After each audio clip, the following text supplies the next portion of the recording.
So today I'm going to be making an antibacterial sanitizing hand gel.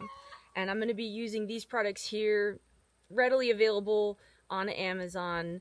I've got good quality aloe vera gel.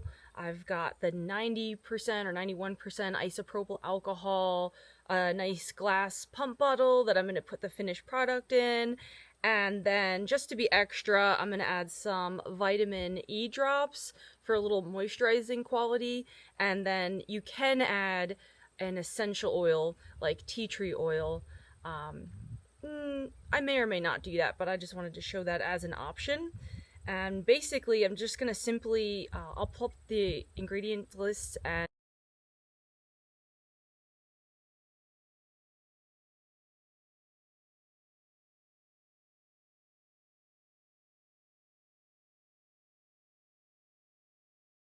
the recipe on the screen. I'm just going to simply mix these together, and the reason for that is that here on the homestead we haven't yet established running water, and hygiene is super important. So I'm going to be putting these in the kitchen area.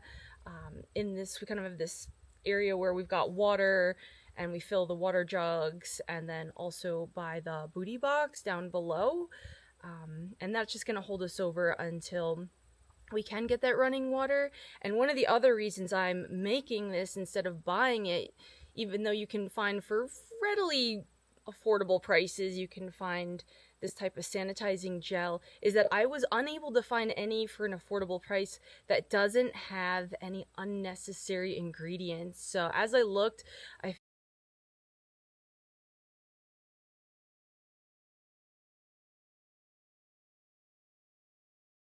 or just chemical I really didn't find was necessary to this sanitizing.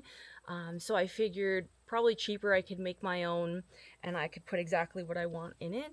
And I also thought this was really funny that Dave's mom just came to visit us and she brought us a bunch of old purses, and I found this inside the purse. So it was just, the timing was so appropriate. Here, let's see if we can get it on screen.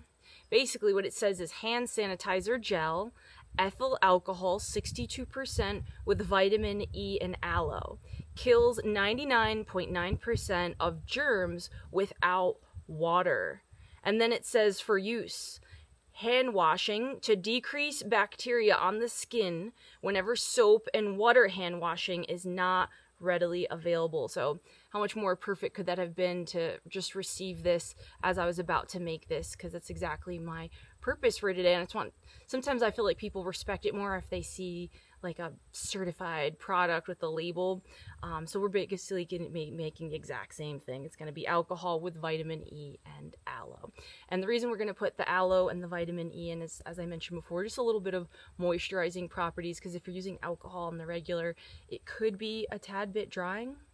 So I did want to make a quick note about my use of ingredients. I went with this brand here of aloe vera gel. One, because it's produced in the United States. It's also a family-owned company. This one is called 7 Minerals Aloe Vera Gel. It's grown in Texas. It is certified organic. I see the organic aloe barbadensis leaf at 98%. But here's some of the reasons I used it. It's because, well, in general, it's just a good moisturizer. But this one, it says, absorbs rapidly. Our aloe vera gel does not leave a layer of an artificial thickener on your skin. It absorbs rapidly with no sticky residue. So that's really great here. Also, this is a unique formula that uses agar, which is rich in mineral salts, vitamins that can help hydrate, nourish, and condition the skin. So this mason jar here is the easiest way I have found to mix this solution, and it's great because this is one of the mason jars that has the measurements on the side. If you did not have the measurements here, then of course you're going to want to use your handy measuring cup. But this just simplifies it, less stuff to wash here. So what I'm gonna do, take that off. Oh, one other thing I have found useful in this process is a funnel, so that you can help get the solution into the bottles, which do have a very narrow neck. So very handy. If you don't have one of these funnels, pick one up.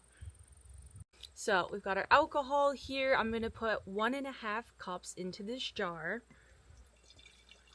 One thing is, you don't have to be very precise. Honestly, the alcohol is going to kill anything as long as it's in a high enough concentration. And the CDC says you can use as low as a 30% concentration, and what we're doing is double that. So you'll be in the ballpark no matter what. You don't have to be super precise here, but we do have 1.5 cups. And then I'm going to take the aloe vera gel here, and I'm going to do 3/4 of a cup. Okay, so that's the part where I'm going to eyeball. I'm just going to estimate here what it says 3/4.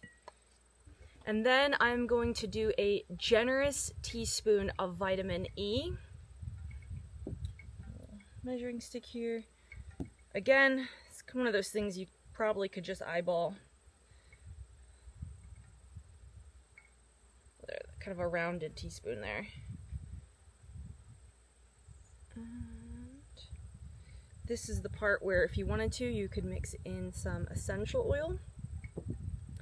Tea tree is very good, has cleansing, antiseptic type properties, but you could also do something that's a bit more fragrant, just a finer scent, something more floral, or like something like lavender. Actually just going to use that, stir this up, and put a lid on it, shake it, and then we're going to funnel it into the bottle. So my bottles are 17 ounces. So I have formulated this recipe to fit exactly into one bottle. So one of the things about the homemade hand sanitizer is that it is going to be more liquidy than what you're used to at the store. That's because there's just less like stabilizers in here, but it's going to be just as effective. So I'm really not worried about that at all. Plus, it's going to be easier to funnel into the bottle like this. It's also kind of more of a yellowish color, but we're using really good quality natural ingredients. So that's just fine. So there you have it. We've got one 17-ounce glass jar of hand gel sanitizer. This is a stainless steel top, and the glass bodies I already mentioned. I really like using glass. It's, just a preference to plastic, but use anything you have, even recycle a bottle. So kind of get a sense here of the consistency. Let's see, we got to fill the pump bottle up first. But yeah, it's a really good dispense amount there. All right, there you have it. Homestead Overland, Virginia.